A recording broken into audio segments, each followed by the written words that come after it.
I believe that there is a very big misconception about Sonic's core gameplay philosophy that has been spread around and believed and adhered to by many people for a long time. And that's the idea that Sonic's core gameplay philosophy is earning and maintaining speed through knowledge and mastery of the level design. I don't believe this is true, nor has it ever been true. And I want to break that down today because I see this philosophy just being discussed and implemented into fan projects and fan games, and games that are trying to, quote, be like Sonic end up implementing this idea, when I don't really think this has ever been Sonic's philosophy. Now, I do want to clarify, I do think there is some truth to that statement. Yes, you do maintain speed through knowledge and mastery of the level design, but I don't believe earning it has ever been a part of Sonic's philosophy.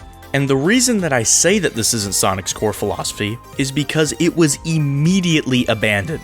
After Sonic 1, this philosophy is not present in any Sonic game that was released thereafter. And I mean that seriously. And heck, even Sonic 1 is a little debatable, but we will get back to that. In Sonic 1, you see, there's a loop here. There is no way to get around this loop except by using the physics. So, if you don't have enough speed going into this loop, well, you're gonna have to back up, go down a slope, or just gain speed by holding to the right, and you'll be able to successfully complete the loop. It was a miniature little skill check that made sure that you were going a certain speed. It just kind of tested your knowledge briefly on the game. Nothing crazy, because it ultimately was a tool for spectacle. That was the main thing immediately.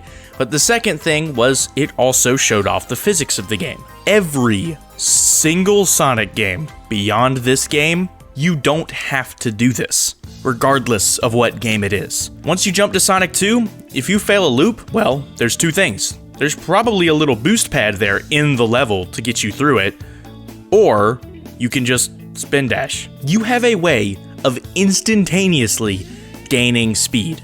Yes, sure, you have to stand still, but you never earned that speed. Same thing with Sonic CD. You can do a peel out. These things have been there ever since we left Sonic 1. There is not a single Sonic game after Sonic 1 where you would reach the loop scenario and actually have to say, oh, I need to go back so that I can earn enough speed to get through it. That does not and cannot happen in any Sonic game beyond Sonic 1. And that is why I believe that that's not truly Sonic's core philosophy. So saying that, let me loop back around to Sonic 1 and tell you why I don't think earning speed was even in Sonic 1. It might seem like it was a thing in Sonic 1, like I provided the loop example. I would have to go back, earn my speed, and then get through the loop. But even that is not about earning speed. See, how difficult is it for me to earn speed? It's actually literally nothing. I just have to hold right. Earning speed is effortless, whether it's holding right on your controller, whether it's spin dashing, whether it's boosting, whether it's drop dashing, whatever, whether it's every other move they've ever added. It doesn't matter. Gaining the speed is easy. The only reason I was not able to go through this loop is because I hit some obstacle before it that slowed me down. I made some mistake that made sure that I was not maintaining my speed efficiently. So once again, all this stuff about earning your speed truly loops back around to just being about maintaining it. It's never been about earning it. Earning it is easy. Yes, the classics, they did have physics. So there was an element of understanding how to use a slope, right, to go faster, right? But earning the speed was never Sonic's core philosophy. Sonic has always been about maintaining the speed. Getting speed is not hard. Maintaining it is the challenge. And so for me, I've always thought that was pretty clear in Sonic games, that it was never really about the earning it. That there were games that had more physics and less physics, but it was truly still about the maintaining it. But for some reason, it seems like so many fan projects and so many people who talk about Sonic games seem to think that earning it is really the main gimmick, which I find really strange. And I do want to clarify when I say that, I'm not here to dunk on fan projects or say that they're dumb or don't get Sonic or whatever. While I will disagree with Sonic's core gameplay philosophy, it doesn't mean that these projects are not cool. I'm not here to hate on them. What I am here to say I have a little bit of an issue with is people who come in and see some game that is about earning speed by rolling down slopes and stuff. And then they come over here and they're like, this is what Sonic should be like. When, dude, Sonic has literally never been like this, and this has never been Sonic's core appeal. It doesn't mean this game can't be cool.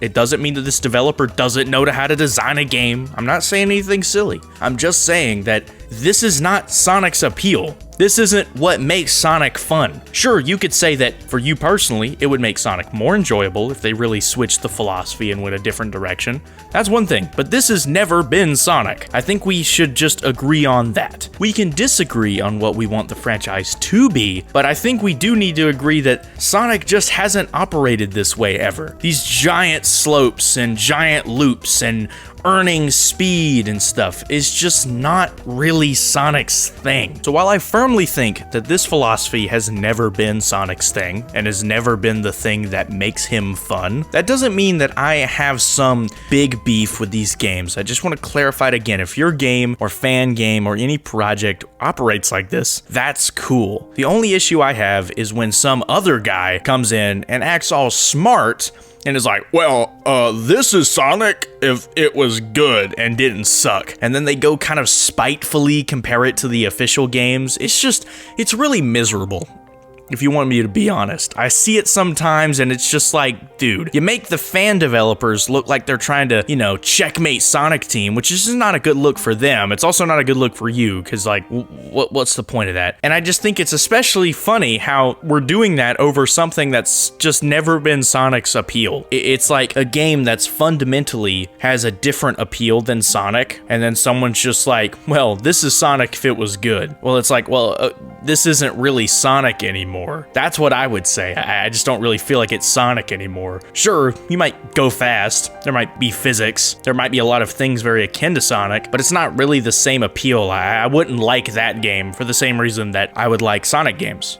There's such a disconnect. So yeah, I guess I just want to talk about that for a little bit, because I think about it a lot, and I just find it so strange how people seem to really insist that that's what makes Sonic fun when it's not been true. In Sonic 1, it was never about earning the speed, and it's especially not true of any other Sonic game beyond that. Literally all of them. So yeah, saying all that, I do hope that all of you have an amazing rest of your day. God bless.